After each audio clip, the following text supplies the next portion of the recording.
10-Minute Jazz Lesson Podcast, episode 371.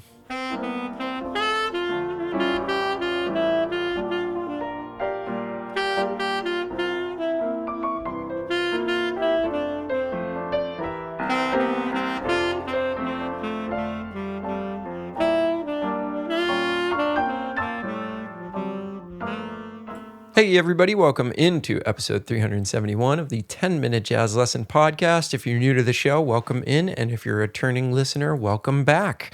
So this week we are going to finish up our series on intervals, and we're going to look from the point of view that I think kind of like puts interval practice and why we do this into a bigger perspective, into a more holistic perspective. And I think sometimes we don't do that enough. We get so caught up in what we're working on, and we don't take a look at why are we working on this? How does this how does this fit into a bigger perspective? So that's what we'll do today.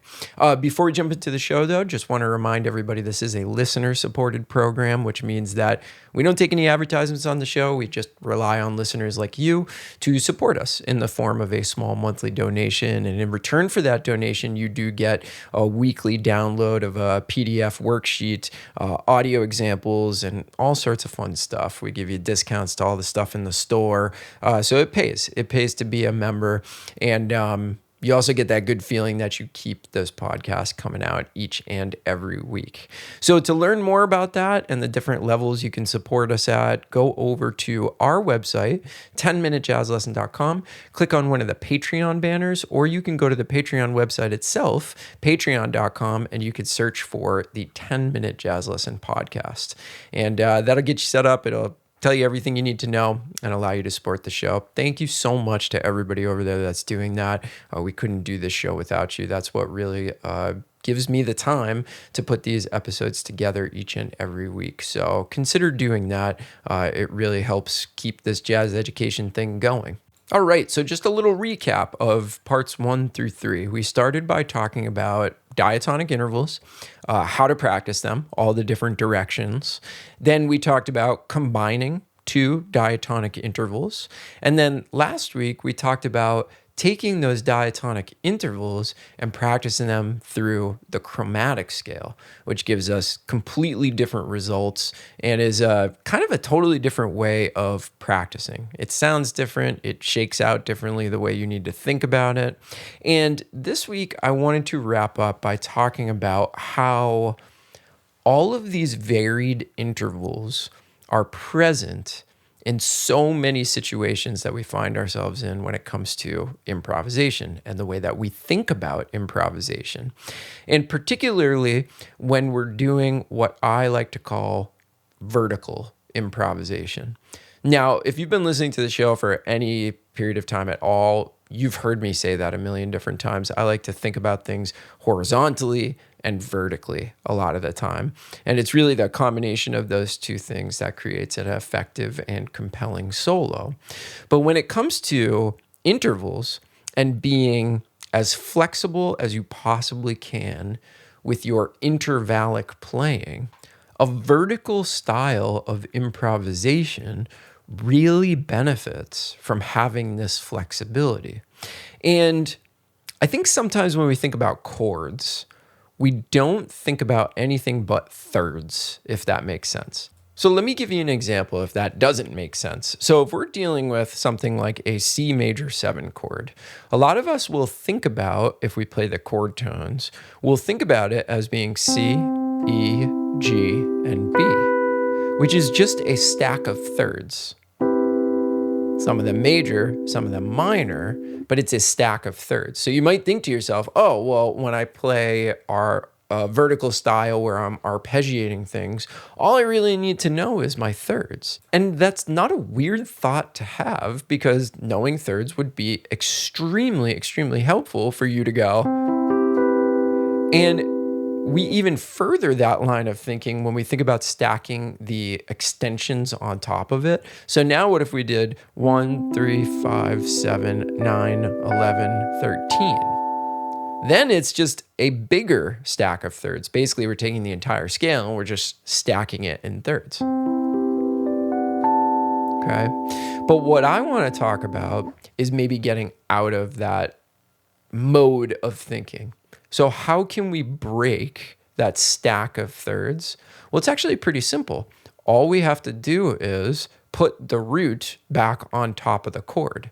So instead of thinking 1, 3, 5, 7, and then going back down, what if we just inserted the root back on the top?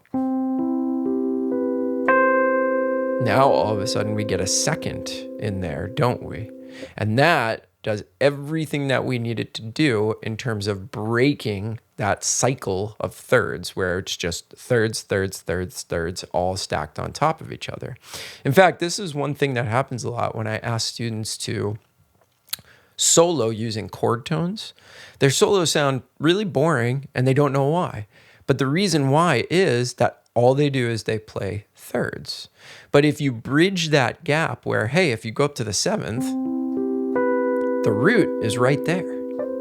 Sometimes we only we confine ourselves to one octave, and we shouldn't do that. So instead of the solo sounding like that, now if we introduce that element of a second,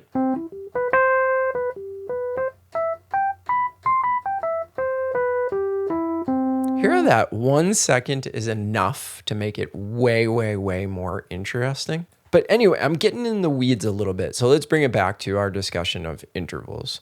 So the two things that I have prepared for you this week are basically a study of all these different qualities of chords using 1, 3, 5, and 7. But we are playing the 1 right on top of that 7, and it's going to give us a ton of super, super interesting intervals. So what I want you to look at on your PDF this week is I want you to look at the first exercise, which is comprised of the first 6 lines of your PDF. And it's a very, very simple exercise. We're just playing 1, 3, 5, 7, and then we're playing it in second inversion. Then we're playing it in third inversion, and then we're playing it in fourth inversion. And we're going to move through a whole bunch of different qualities of chords. So we're going to go major 7, dominant 7, minor major 7, minor 7 flat 5, and then fully diminished 7. All right. And we're just going to play those right in a row, all in the same key. Now, I want you to listen to it. And then your homework here is to go through and you're going to name you're going to make a list actually on a separate piece of paper of every single interval that you see in this particular exercise. So let's listen to it. And then later on, when you're sitting with the PDF and you have the audio examples, you can go ahead and list every single interval that you see.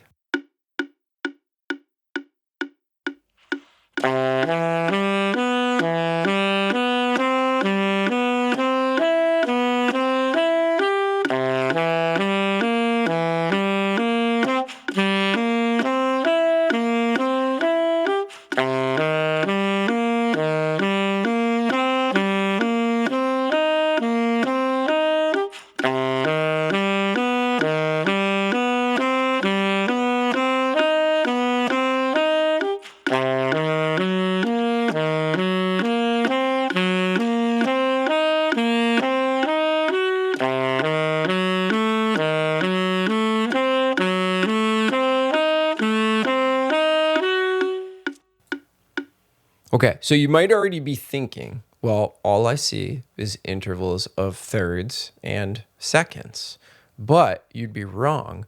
Take a look at the intervals that happen going from the last note in a measure to the first note in the next measure, and you will start to realize that there's a heck of a lot more intervals involved in there. Remember, intervals don't only go up, they also go down. So what you're going to realize in a simple exercise like this, right? There's a really simple exercise. Just play chord tones 1, 3, 5, 7, but do it in every inversion. Actually results in a ton of different intervals, right? So practicing our intervals is going to help us in a lot of situations besides just practicing intervals, right? Especially when it comes to our more vertical style of playing. Now, the second example, which is the last 2 lines on the first page and the 4 lines on the second page, are now taking those chord tones. We're still just playing 1, 3, 5, and 7, but now we're just organizing them in a different way. And I'm going to let you figure out what I was thinking when I wrote out this exercise, because as soon as you catch on to the pattern, you'll see it right away. But check out how cool this sounds, and I want you to do the exact same thing that you just did, which is to list out every single interval that you see by name on a separate piece of paper. Let's check this one out.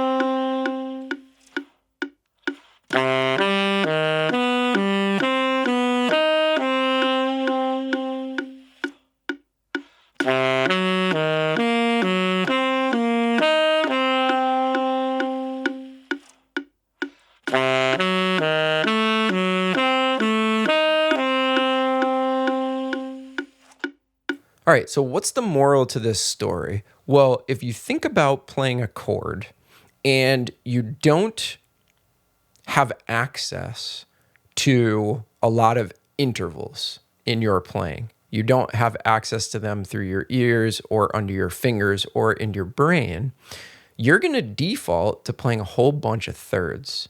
But once you have access to all these different intervals, it has a way of making you think about much more creative ways to play a simple chord shape like we did here. Notice all the different ways that we played 1, 3, 5, and 7 because we were thinking intervallically. Right? Now, you could come up with a half dozen more ways to manipulate this 1, 3, 5, and 7. But sort of the thing that I'm getting at here is that if you practice your intervals, you won't be afraid to manipulate simple structures like this into all of these different intervallic shapes. And it's a good example how one thing that we practice inevitably is, really practicing another thing, even if we're not aware of it. But as you start to get better at this whole jazz thing, you start to see the connections. And as you practice more things, you start to see these really, really important connections. Like, oh, okay, well, I can manipulate a 1, 3, 5, 7 of a chord if I have freedom with wider intervals or even narrower intervals than a third. Oh, there's actually an infinite number of sort of combinations that I can do here with something as simple as that. But if we don't practice our intervals, we'll literally see it as just a stack of thirds with no other possibilities. So hopefully this makes sense. Hopefully you got something out of this. But I wanted to sort of tie things together because, too much of the time we study in a vacuum, and it's kind of cool to see the effect of what we're practicing, how that applies to a different concept or a different way of thinking. That's always really, really interesting in my opinion. So let me know if you have any questions. Remember, if you want to grab this worksheet, you can support us on Patreon by going to our website, 10minutejazzlesson.com, clicking on one of the Patreon banners, or you can go to patreon.com, search for the 10-Minute Jazz Lesson podcast, and that means the world to us. Thank you, everybody that has been supporting us for months and years at this point. I really appreciate you. So hope everybody's doing well out there. We'll see you next week with our lick of the month, and have a great weekend, everybody. Talk to you soon. Bye.